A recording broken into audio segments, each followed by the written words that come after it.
ब्रह्मवेद खंड 2 अध्याय 9 ब्रह्मज्ञानी का वंश।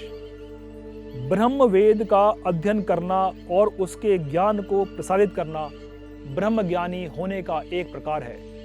इसके अतिरिक्त किसी भी प्रकार के ज्ञान का चिंतन एवं अनुसरण करके अनुसंधान से जो भी कोई सत्य प्राप्त होता है और यह सत्य जगत के लिए परोपकारी है, ऐसा करने वाला मनुष्य भी ब्रह्मज्ञानी है। परोपकारी भाव से सत्य को स्थापित करने वाला मनुष्य ब्रह्मज्ञानी है। ऐसे मनुष्य का सत्य विभिन्न भावों के द्वारा समाज में सदैव जीवित रहता है।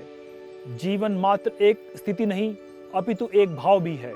मृतप्राय जीवन भावों के नष्ट होने का ही प्रतीक है।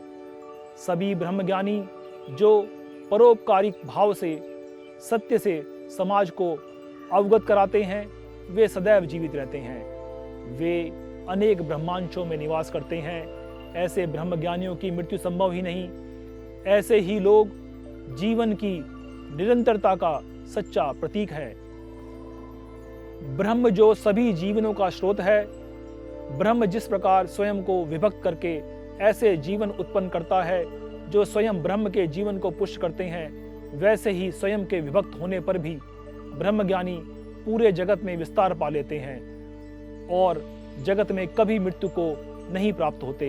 जब तक जगत में जीवन है, ज्ञान की अमरता स्थापित है। ज्ञान ही जीवन है। अज्ञानी मनुष्य तो मृत ही है।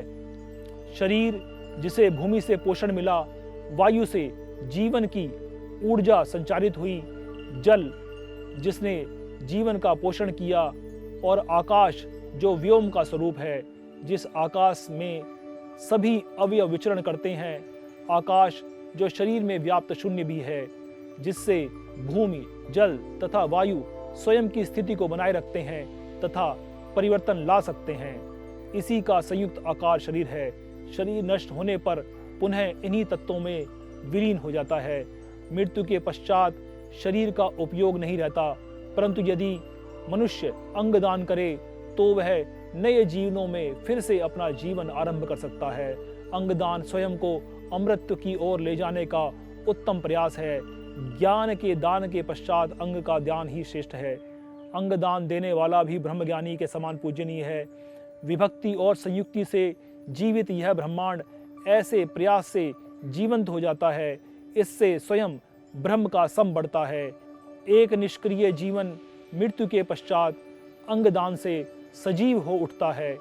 मनुष्य अपने लिए स्वर्ग व नरक इसी जगत में बनाता है।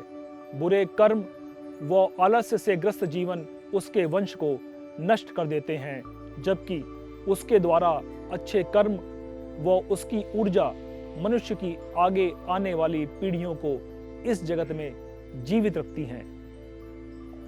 ब्रह्मवेद खंड 2 9 अध्याय ब्रह्मज्ञानी का वंश समाप्त।